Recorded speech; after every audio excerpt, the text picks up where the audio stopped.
Hello friends, welcome. Today I am going to talk about a very important topic which is called direct to mobile. Now the reason for me bringing up this topic today is because of this news article which I saw in the morning.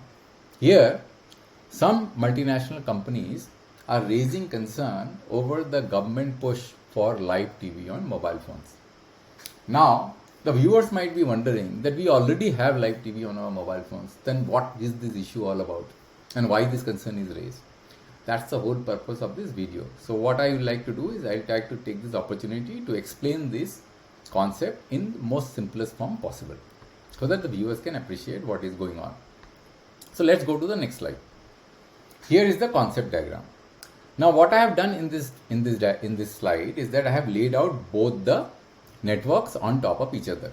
Now if you look at the top part of this diagram, which has got a 5G BTS. Now the 5G BTS is communicating with the mobile phone over a 5G network. Similarly, lower part I have the direct to mobile BTS, which is communicating over a direct to mobile broadcast network and then with the same mobile phone. Now what is the distinction between these two networks? Because this distinction is going to change the architecture and is going to impact the architecture of both these networks, which is going to be very crucial. Now the 5G network is bidirectional in nature. Means the mobile is both capable of receiving signals from the base station and transmitting back to the base station. Whereas the direct to mobile network is unidirectional, which basically means the mobile is only capable of receiving signals from the base station. Now because of this, the overall architecture of both the networks differs considerably. Let's understand why. Now, typically, everybody knows that BTS has got certain coverage. Means the signals from the BTS will reach a certain distance from the point where the BTS is located, and it can't go beyond that. Now, in case of a 5G network, the coverage of a 5G BTS is not dependent on the 5G BTS's ability to communicate to the mobile. It's actually the reverse. It is the mobile's ability to communicate to the BTS. Why it is important and why it is like that? Because BTS typically can transmit at very high power. There is no problem. Whereas in mobile, there are multiple issues. First of all, the device is small. It is regulated, highly regulated, because you cannot transmit signals beyond a certain power because of the health hazard. It's called EMF regulation. And the battery size is also small. Now, because of this constraint, the signals which emanate out of the mobile phone are typically weaker. They are typically weaker compared to the signals which emanate out of the base station. Therefore, the mobiles are constrained from the point of view of their ability to reach the base station. Therefore, the coverage of a 5G base station is dependent upon the mobile. Now, why I am emphasizing on this concept? Because this concept is so important, then understanding this concept will make you understand that what is direct to mobile all about. Now, in case of direct to mobile, the coverage of the BTS is significantly higher compared to 5G BTS. Why? Because here the mobiles are not communicating back to the BTS. It's a unidirectional network. So the coverage of the network is dependent upon the fact that whether the BTS has got sufficient power to reach the mobile. That is why, from a network perspective, deploying a direct to mobile network will be much more efficient from a cost point of view compared to a conventional bidirectional network like 5G, 4G or any other mobile network. So that's the key distinction, right? Now there is one more important distinction, right? Which is, in case of direct to mobile, the signals which are getting transmitted means it is actually for transmitting live TV channels. Like in case of mobile, you can use it. In case of a conventional 5G network, you can use the system for various kinds of services. You can basically browse internet, you can receive signals, TV channels, you can do video on demand, you can do broadcasting, everything and anything is possible. But here, in case of direct to mobile, it is actually basically for broadcasting TV channels. It can be live or it can be recorded. So what happens is that all the TV channels are simultaneously on the air in that particular geography where you want the coverage to happen, where the signals are supposed to be received by the mobile phone. So it is not that the consumer or the mobile phone subscriber is demanding those channels. It is already there on the air to receive. Whether you want it or not, it is already there. So if the mobile user wants to receive that particular signal, it will just simply switch on, or you lock onto the signal, or you will ignore the signal. So it is continuously on. Whereas in case of 5G BTS, the signal is on demand.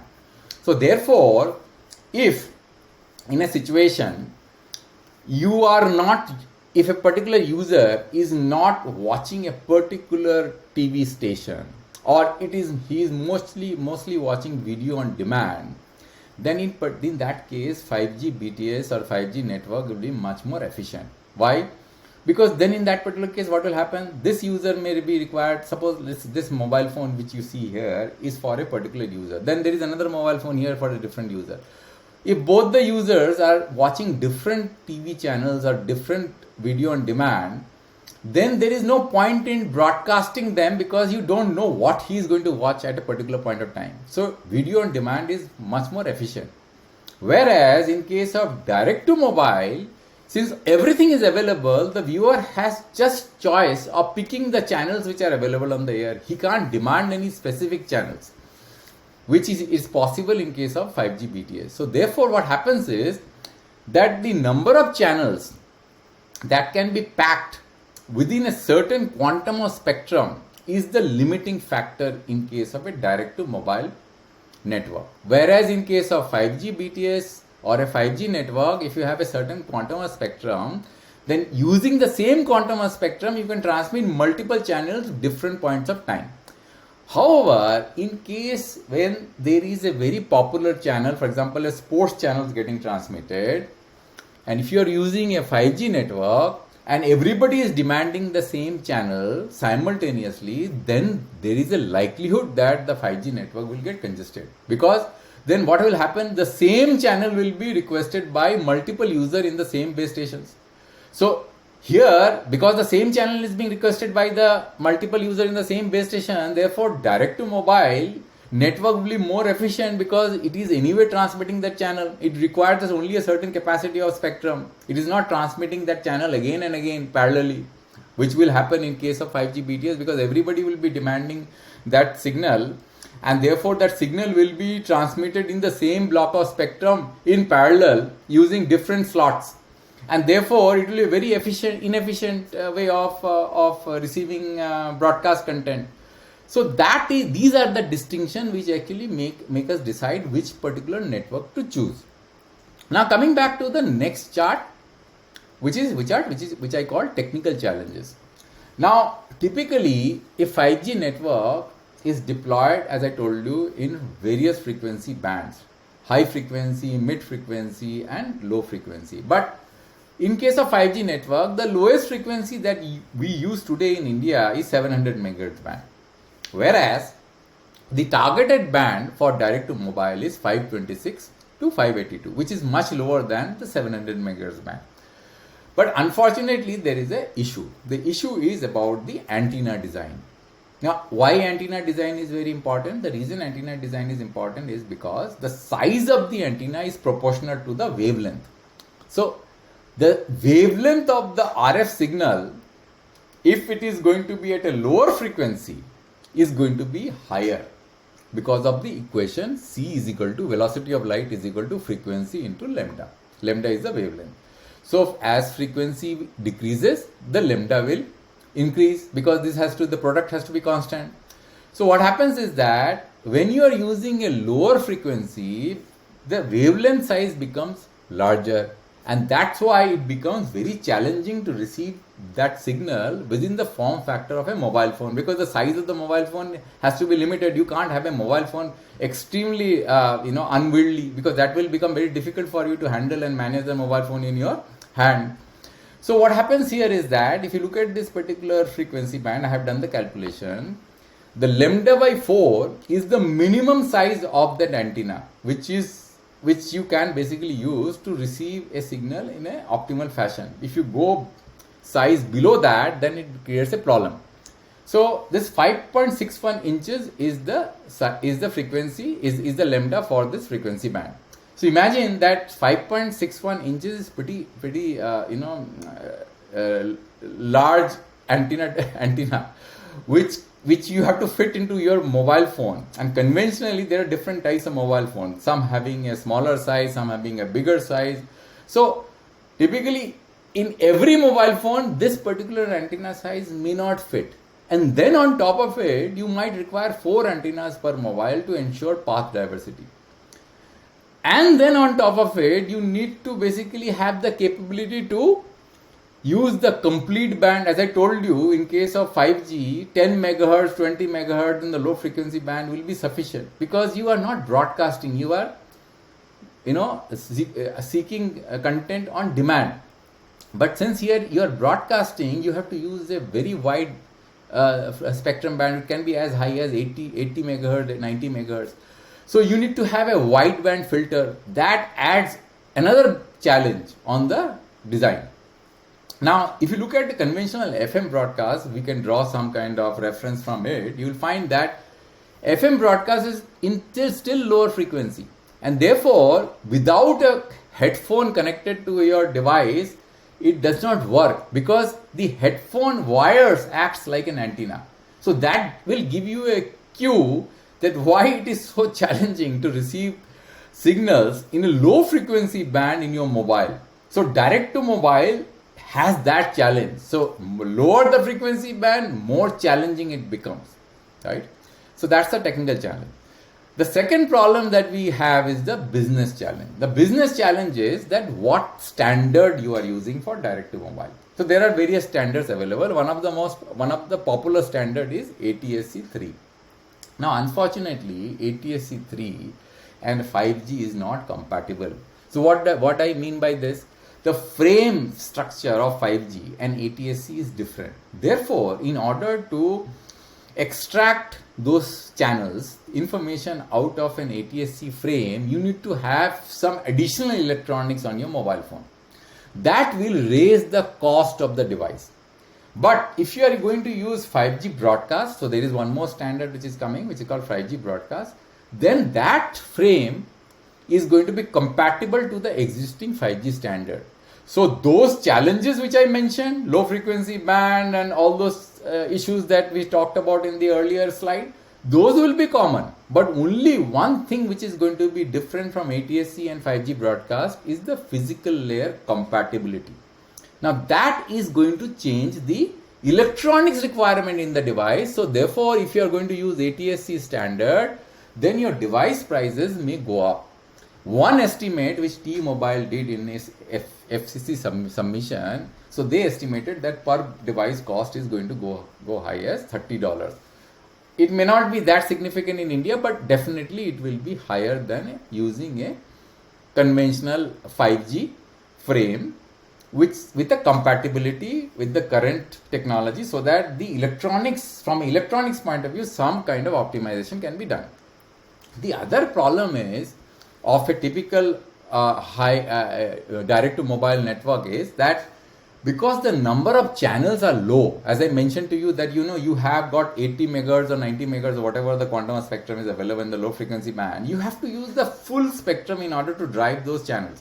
Now assume that in 8 megahertz channel, that is the structure of the low frequency band. If the channel size is 8 megahertz, 10 channels of high quality and high fidelity is supported.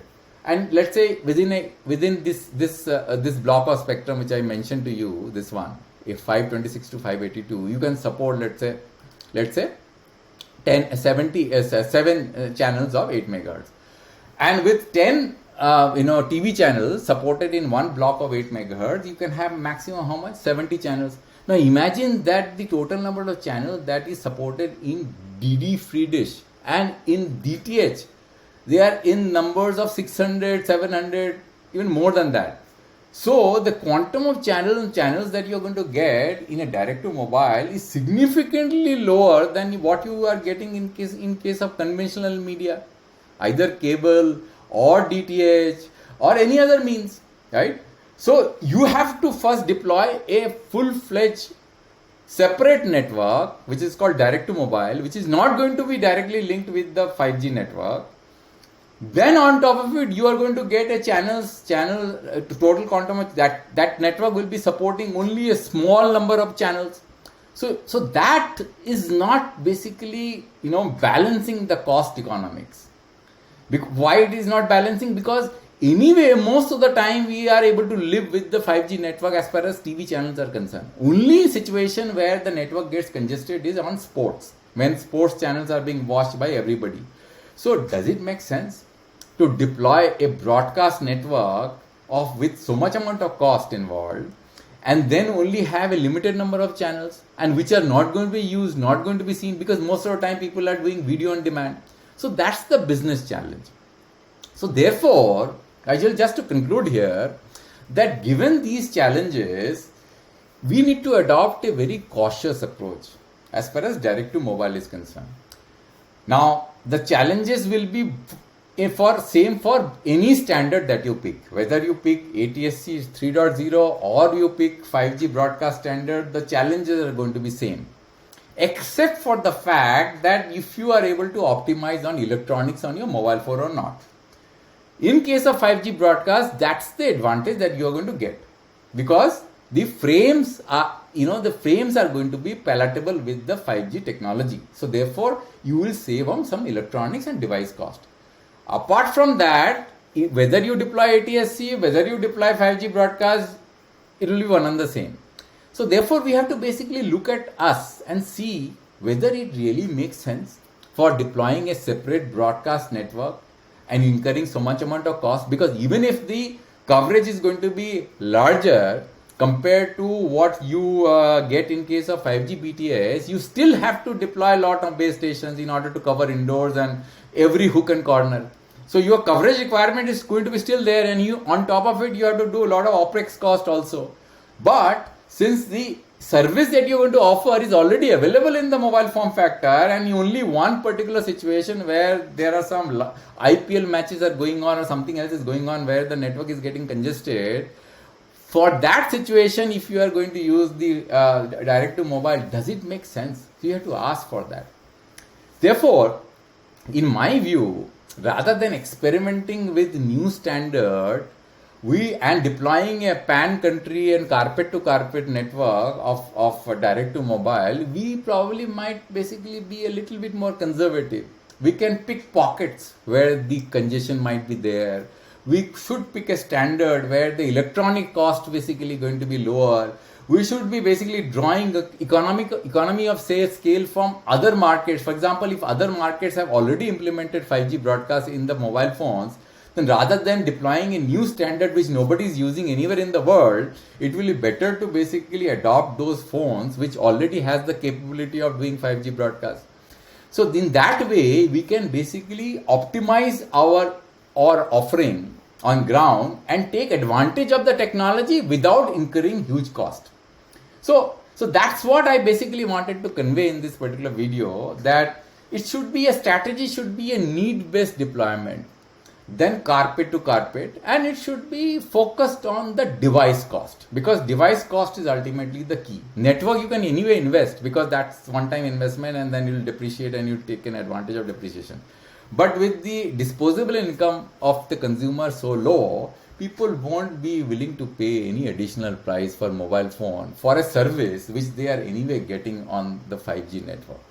So think about this, and I will be very eager to hear from you in the comment section if you have any suggestion or any kind of views, and let me know. And thanks for, as usual, for your patient listening. Thank you very much.